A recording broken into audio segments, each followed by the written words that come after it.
Hey, Sean, I'd love to talk to you about your business. Here's what I sell. Woo, woo, buy it all. I can help you.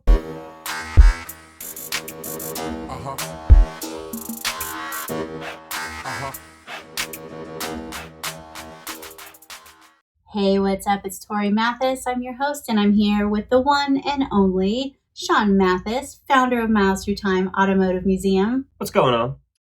So we always talk about how right now is one of the greatest times in the history of business to be an entrepreneur. And I think that one of the main reasons for that is the power and opportunity of digital marketing. And if it's one part of digital marketing that I think has the most benefits for pretty much any business is social media. And I know a lot of business owners, small business owners, local business owners want to do more online, want to do more on social media, but maybe aren't exactly sure how to get about it. And I don't know exactly what some of the barriers are, but we definitely can see on a day-to-day basis that there are some big mistakes that are being made that are super easy fixes that are going to make social media for any business so much easier, so much more effective, so much better. Sean Mathis, do you agree? For sure. And there's so many different social media platforms out there. And we're not saying you need to be on absolutely every single one of them. In fact, you probably shouldn't be because it wouldn't make sense for you. But the ones that you do wind up utilizing, the biggest thing you want to do is just make sure they're set up properly. It's amazing how many people do not set their social media profiles up correctly. And whether that's, a personal page versus a business page. It's crazy. There's a lot of people out there that they're operating a personal business or a personal Facebook page as their business and trying to request friends for a business. And I've gotten a friend requests from these their companies, and it's weird, And that's totally not the right way to do it. First of all, Facebook doesn't want you to do it that way, and if they wind up catching you, you're going to lose any of the hard. Because that's going to be a hard work to try to get that to be worth anything, unless they're friends that and not customers. They're not going to make you any money. So that's probably one of the easiest things to do is just make sure it's set up in the right format in the social media platform that you're utilizing. So if you're using Facebook, you do not want to use your personal Facebook page for your business. You're actually not allowed to sell things or make offers on your personal page, though you can talk about your business and you can link back over to your business page. You are not supposed to actually do business on that page.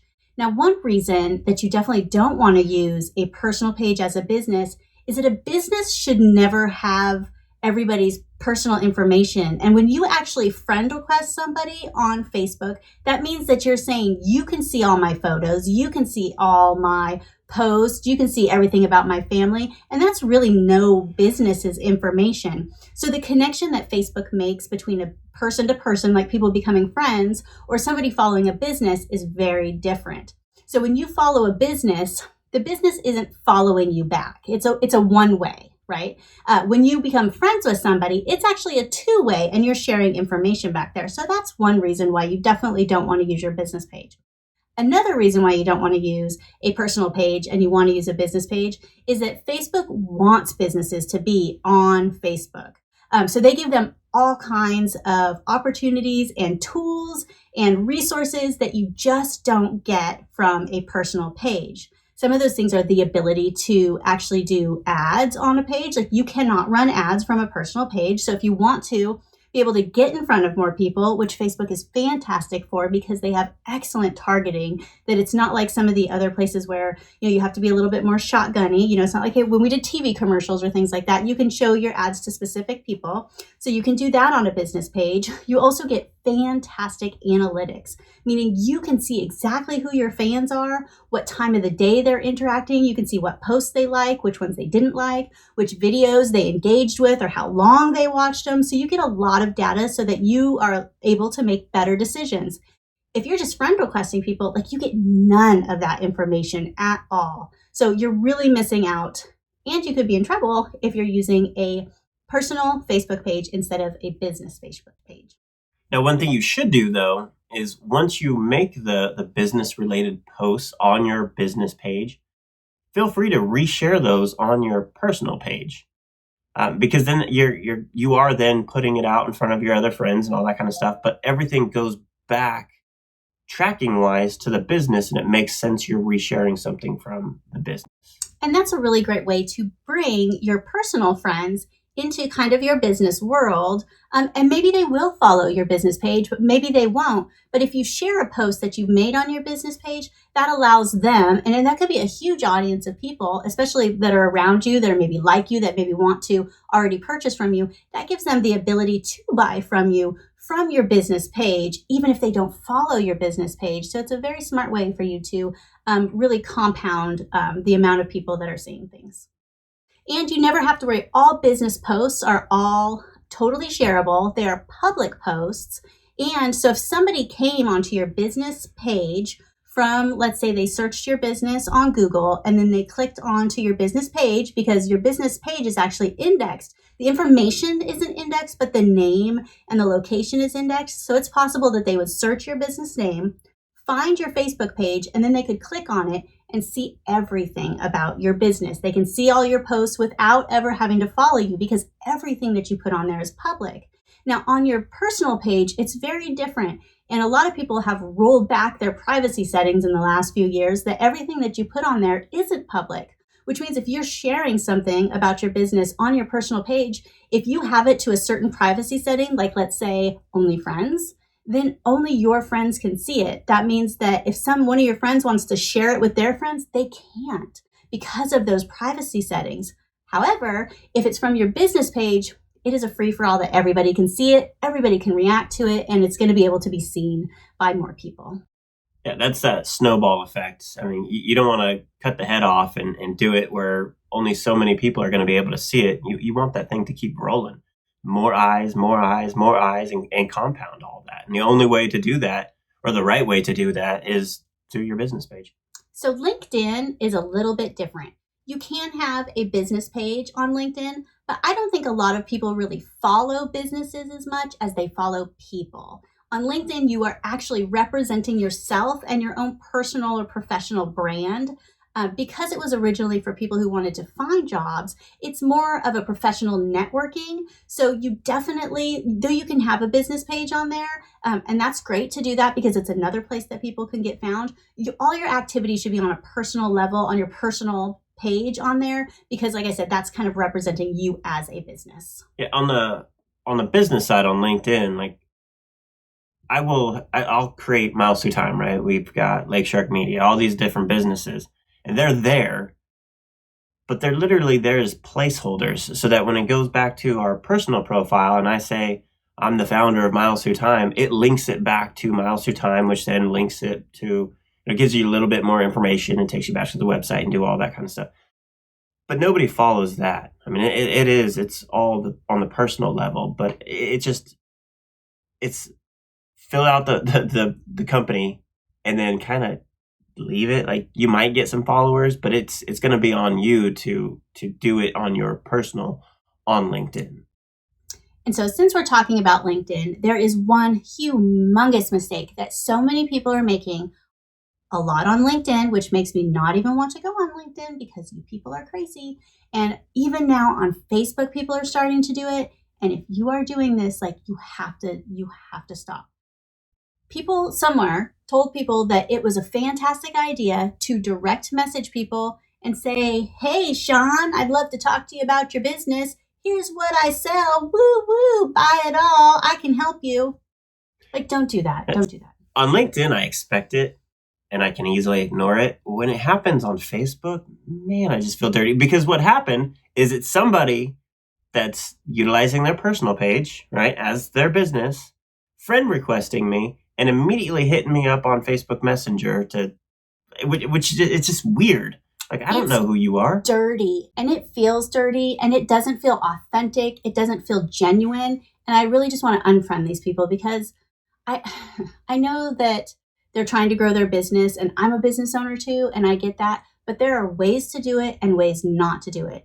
And friend requesting somebody on Facebook and then instantly direct messaging them to join your group, to get on a phone call with you, is not the way to do it. So in either place, like, absolutely direct message the crap out of people, but you have to do it in a way that is going to be more authentic and genuine. And one way to do that is to spend a couple days before you want to direct message somebody and go to their page and like some of their posts, make a couple comments, read their bio so that you know who they are and who you're talking to. Because if you are on LinkedIn and you are trying to get me to do you want to do my social media management, or you want to build my website, like, you're an idiot. Like, you didn't read my stuff. You're just mass messaging people. And that is not the way to do it. A little bit of recon can go a long way. Even on Facebook, LinkedIn, any of them. Friend request the person or whatever the case may be, and just like engage with them over a period of time. Comment on their posts, get in front of them without being like, bye. You're, hey, that's, a cool office chair or whatever it is they're doing. Just comment on it, like it. I mean, and then they're going to be like, well, who's this person? They're showing me some love. And then, you're sharing your business's stuff. So they're going to start seeing your stuff. And then maybe then you can have a more organic connection as far as, hey, this is what I offer if you're interested. And it's a lot less slimy feeling.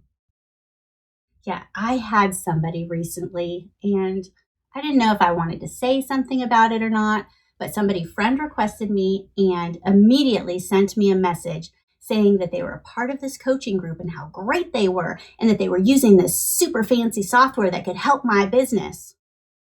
You guys, I did the user interface for the software. I'm the one that did this. I worked with them building the software, and just a little bit of, recon, they could have known that I'm already part of this coaching group. In fact, I, help the coaching group do all their marketing. I'm pretty much part of their marketing team. And they would have known that if if they would have just looked a little bit. I was like, really?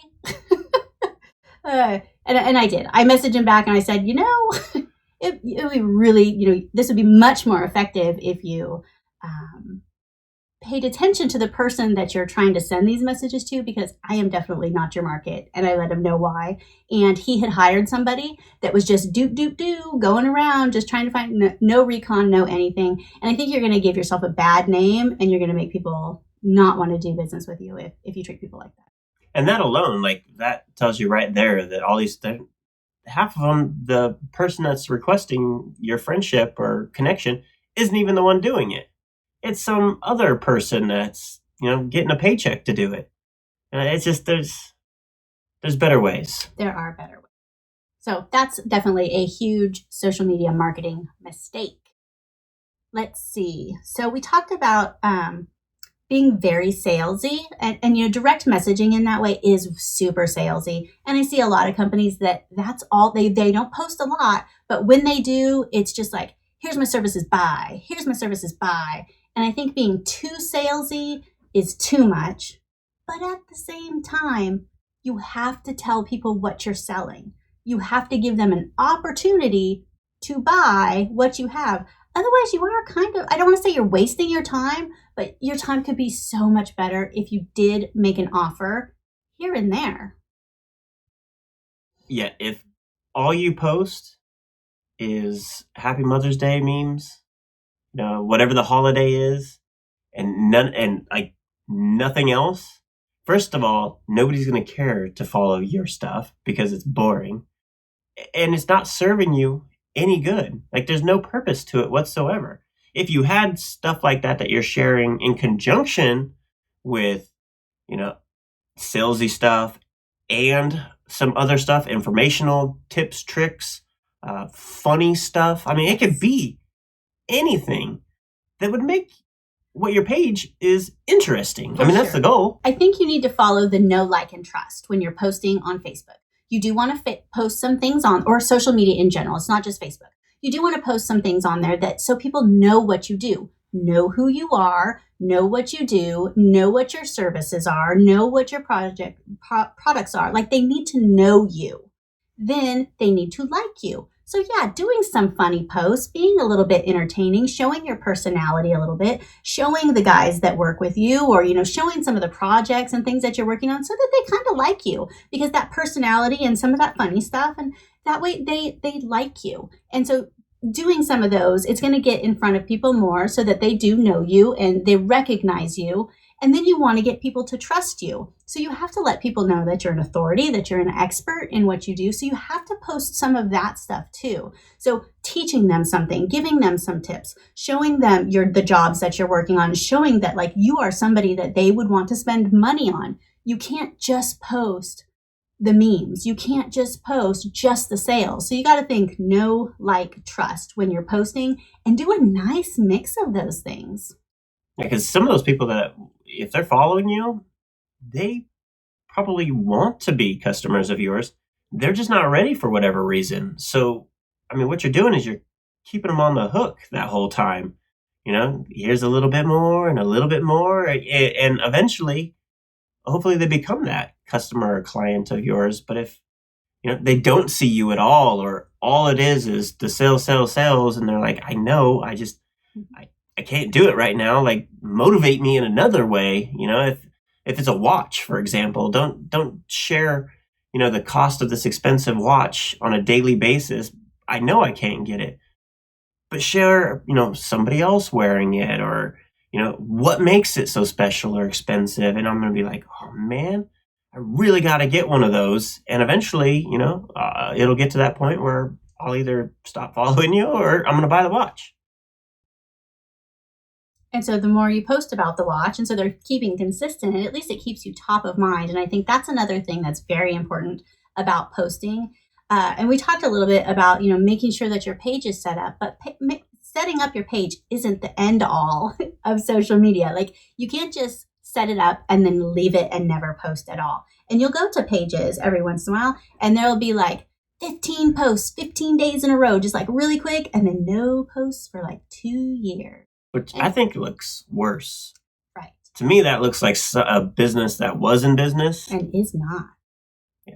So figure out what works for you. And if what works for you is posting once a week, because that's all you can do, like, I totally think you should post more than that. But at least a consistent once a week, somebody would look at that and go, oh, they post once a week. They're still in business. They're still here. And so though everything is going to take a little bit longer and it's going to get a lot harder for you to get seen because you're posting so little, at least it's consistent, because you have to post enough so that people know that you are still there. Like, just setting up the page is great, because like we said, you can search a business on Google or wherever you're searching at, and the Facebook page will come up. So it is a way that people can check out what you're doing. They can see pictures of you. They can find your contact information. There's maps, there's reviews, like all those cool things are on there.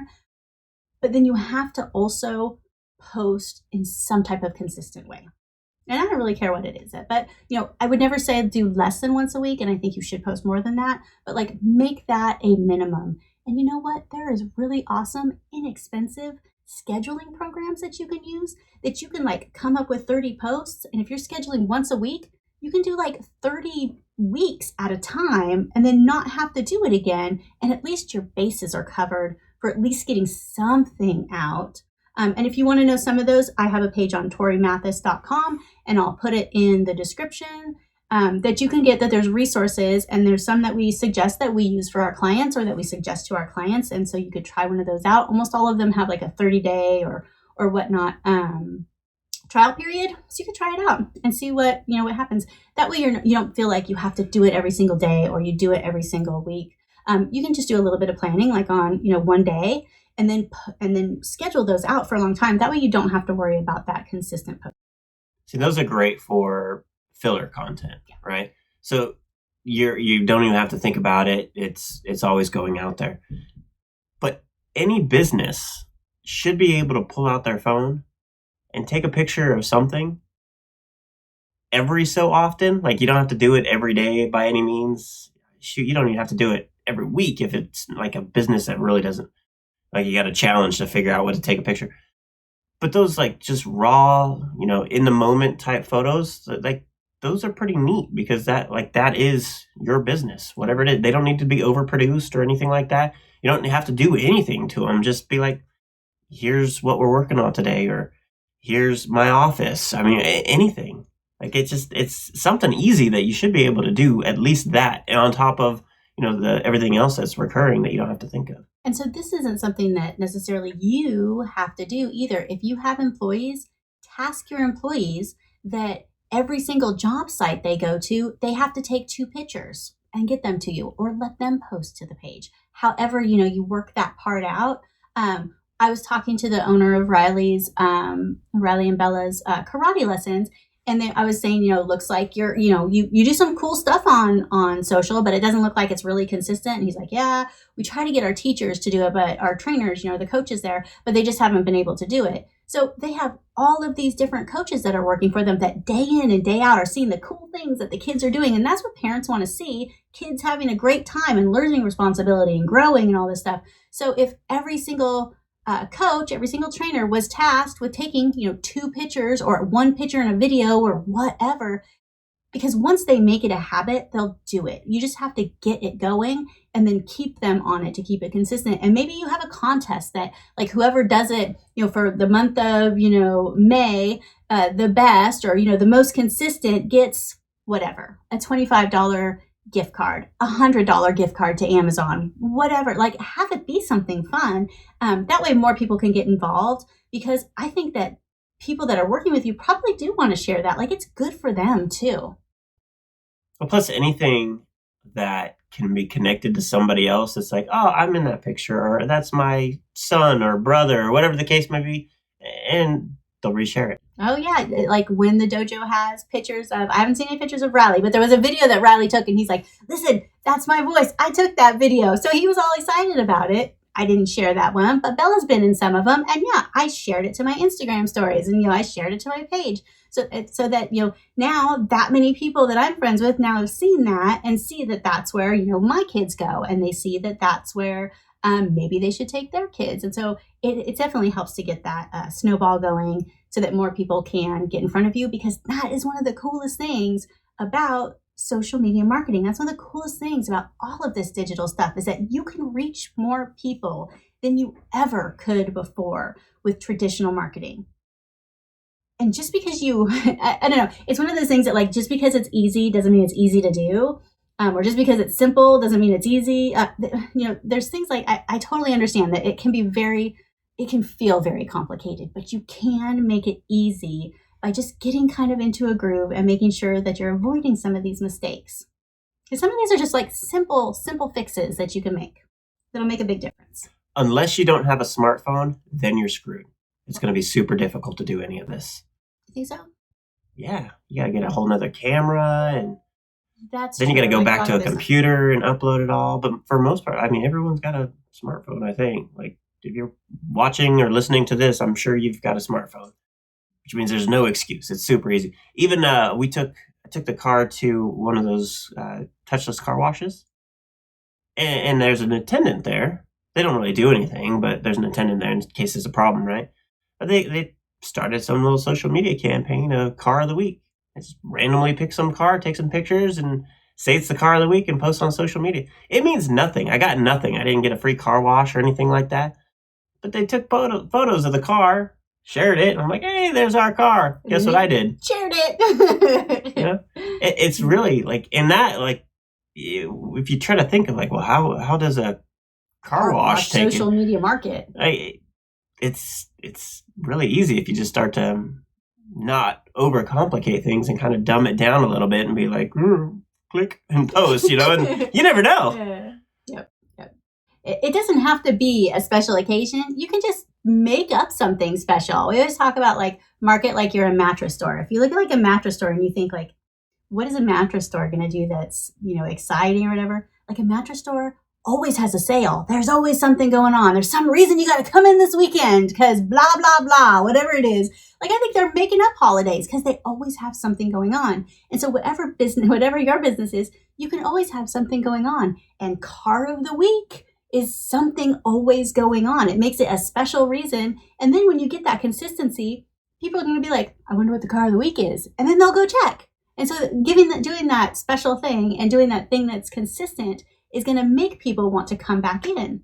Like we do a new show every Tuesday and Thursday. So you can come and watch us every Tuesday and Thursday. And we're going to talk about something else that, has to do with being smarter about your marketing, smarter about growing your business. It's something consistent that we've built in that now it's a habit and we just do it every single day, every single week, almost at 100 episodes now. So there's no reason that you can't do something like this for your business as well. And so we talked about, having a business profile set up, especially on Facebook, because you get all of these really cool tools and all of these different experiences, opportunities that you can use to grow your business. But one thing about these is that if you're not using all of them, some of them you may want to turn off. And one of these is your direct messenger. Sean actually just helped somebody out with this week. Because he was getting a lot of direct messages that he didn't want to deal with. And so he came to Sean, he's one of our clients that we do, website design and website maintenance for, and asked Sean to help him out. So what'd you do? Because everything that Sean did, I'm like, that's the most amazing thing. Like, I don't think people realize that they can do this. And it can make a really big difference, because it's like putting a phone number on your website and then never answering it. Like, it's just bad business. So the direct messenger, if you're not going to use it, here is what to do. Yeah, he called and said that he keeps getting all these messages on Facebook, and he doesn't want to use it. It's a bar, and so he winds up getting all these crazy messages about crazy drama that you can only imagine could ever happen at a bar, and late, and alcohol and all that kind of stuff. He doesn't want to deal with it, and he's not a social media guy anyway, so it's already out of his wheelhouse of his comfort level of what he's wanting to do. And so I'm like, all right, well, we don't manage his Facebook page. And so I go to it. I'm on the phone with him. And I look, and like, it's set up in the default template. Like, it's big, bright blue button that says message me. There's nothing that says don't message him. Like, so if I was following his page or interested in the bar or anything like that, it gave the impression that I could just message him. And the thing is he messages back. It may not always be the quickest thing, but he uses it, which then implies that people can keep using it, because he's got a consistent base level of customers, recurring customers, right? So that these people are the same ones that are messaging over and over. So he doesn't want to use this thing, but they're using it, and he's replying, and then they use it more and more and more. And so I'm like, well, let's just remove it. So he got it so that he gave me his login and all that kind of stuff. And I changed the template completely from the default to a restaurant template, which changed all the tabs and got rid of stuff that wasn't relevant to him. And the biggest one was that button on the top. I changed it from Messenger and switched it over to just a contact, which then went to his website, which is specifically what he wanted. He wanted people to go to his website, and he said that people could text him on the phone number that's listed on the website. So I changed that as well, because he didn't tell me that he could get text to that number. It's just a cell phone, and most people don't realize, like, a business number, they're not going to assume that they can text that as well. I think there's still that belief that only cell phones can get text, but a lot of these business numbers now do have the ability to text.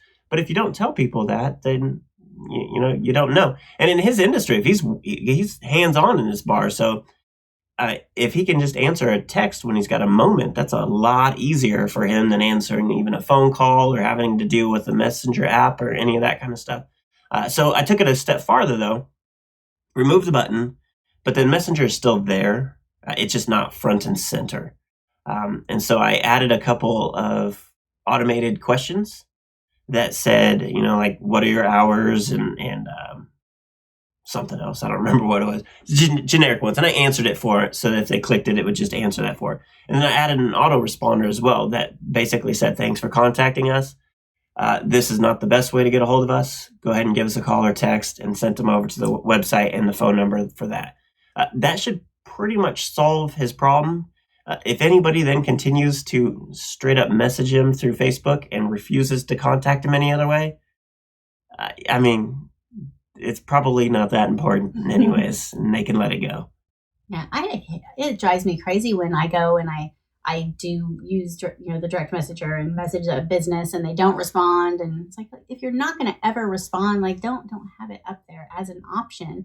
And it's like I totally understand because I don't want to get all these direct messages either because it's all these people trying to sell me their stuff. Like I totally get it. So if you have ways that you don't want to be contacted through social media or even on your website, like it's okay to narrow the field and only put a number for text or only put an email, because it's better that you have one way that you're definitely going to get back to people than have a lot of ways that you may or may not. Like like it's okay if you don't have a phone number on there, if you do have some other way like direct messenger or like having an email address on there. So don't feel like you have to put those things out or you have to use every bell and whistle that social media marketing sites have. You don't have to use every single thing on there, but make sure if it's something like contact information, that you're only using ones that you really want to use. And on top of that, I found out that he didn't have a whole lot of his information filled out. Somebody must have helped him and changed the name so that was correct and it wasn't just a bunch of numbers. But other than that, like the hours weren't there, not a whole lot on the about or anything. And then the header image was just a big blurry crap logo. So I had changed all that for him as well and made it so that you could see it on mobile and it's all small and desktop. And so I took it a step farther and just made everything look quite a bit better and make it so that he doesn't really have to use it at all anymore. And he could just have one of his bartenders or something post pictures to it and not really have to deal with anything else with it. I think that was my last mistake that people make is never going back and updating information or going back and seeing changes that Facebook has made, because Facebook makes changes and always trying to make the user experience a little bit better, trying to make it easier for business owners, especially that are non-techie, to be able to use the service, and they're kind of moving things around a lot and changing the damn banner sizes and stuff. So it's a really good idea that maybe you just set an alarm every couple of months to just go check it out and go look at what your page looks like and make sure that your hours are correct and make sure that your website link is correct and make sure that they haven't moved something or added a new field. Like with all this COVID stuff, a lot of different, Google and different things added a way that you could put like special restrictions or, if you were a restaurant, if you were doing delivery. So things like this are always going to change because they're always trying to be really flexible to make it work for whatever's happening right now. So make sure that you make it a point to always go back in there, make sure that your information is correct, make sure you have everything filled out, make sure that, once this COVID crap is over, that you take all that stuff down, because now it doesn't matter that you have to wear a mask or it doesn't matter that you have delivery or whatever these things are, these crazy hours or things like that. So make sure that you keep it updated and keep it fresh so that people don't go there and have the wrong information, because Sean and I have driven across town to a restaurant that looked like they were open because the Facebook page was fine, and you know what? That shit was gone. That's a bummer. And like you don't want to bum people out like that. So make sure your stuff is updated. And some of these, like Facebook and Google Your Business, it actually allows other users to suggest updates. And if you don't catch those suggestions, sometimes they're weird. It just might update on you, and it may not be accurate. So it could be things like, so for miles through time for Sean, it could be like somebody, and it could be an accident. You don't know how many people accidentally hitting stuff on their phone, not realizing what they do. I don't know if it's like one of those butt dial things or what it is, but maybe the suggestion will be, it's not a museum, it's a auto repair shop. And if you don't catch it and say, no, I'm not accepting that change, it might now file Miles Through Time Automotive Museum as an auto repair shop, which it is not. So yep. When you see those things come up, you want to make sure that you're pretty on top. And you really want to make sure that somebody, this is actually, okay, so I said that was my last one, but I have two more. So one is that you want to make sure that somebody is being responsive to your Facebook page, being responsive to comments, being responsive to reviews, because people could go on there and give you a bad review. Sean has caught ones for our clients that they were accidental 1-star reviews that people are like, oh my gosh, I can't believe I did that, and went and took it off. But if you're not proactive about that kind of stuff, like it's definitely not good. So you want to make sure that you can put different admins on your social media accounts, on your Facebook account. And so you want to make sure that there's probably a couple of people on there that you can trust that will be responsive, because you can't always. So, for like my page, Sean is on there. For our client's page, like both of us are on there. And then hopefully they have somebody in their office and them, because the owner of the company cannot be the one that is the only person like to have access and to be able to do that. So you want to make sure that somebody else is able to, respond to the emails or to the messages and reviews and things like that. And so I said access. That is the other thing. Do not let just you or just the girl in the office that set it up, or your friend's niece who set the Facebook page up. Don't have only that person be the only person that has access to your Facebook page. Your personal Facebook page, only you have access to it. You're not even supposed to give other people the information. That is yours, and you don't give everybody access to that. But to your business page, there is actually a section on there with users, and you can give different people different access to that page. Give somebody else that you trust. Have it be like your mom. I don't care. Have it be your daughter. Have it be somebody that has admin access. So if you go and blow up your email address, or you get amnesia, or whatever happens, somebody else can get in there. Because if you can't get in there, it's dead. And there's no way for you to delete it.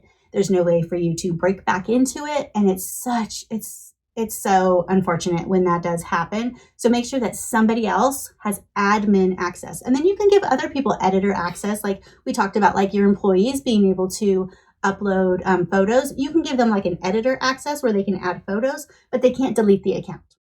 Right. And you'll see that when there's multiple pages for the same business. You're like, what's going on here? Why do they have so many? They can't get into it. That's a bummer too. And Facebook, I don't think that's a priority for them. So they just leave those pages. And yeah, there's no way to get that. So I hope that these social media marketing mistakes are things that, if you are making any of these, you've maybe jotted some of these down. A lot of these are super, super easy things that you can fix that are going to make your marketing efforts online so much easier. And so, like I said before, we have new episodes every Tuesday and Thursday. And I don't know where you're watching or listening to this, but we are on several, or pretty much all of the podcast stations. So you can listen on Spotify or iTunes. You can ask Alexa to play us. We're also on YouTube. You can find us at TorieMathis.com. And we're also on all of the social media channels as well. And so if you like this episode, we would appreciate it if you would leave us a comment. Maybe you leave us a review. That would be really great. And we'll see you on the next one.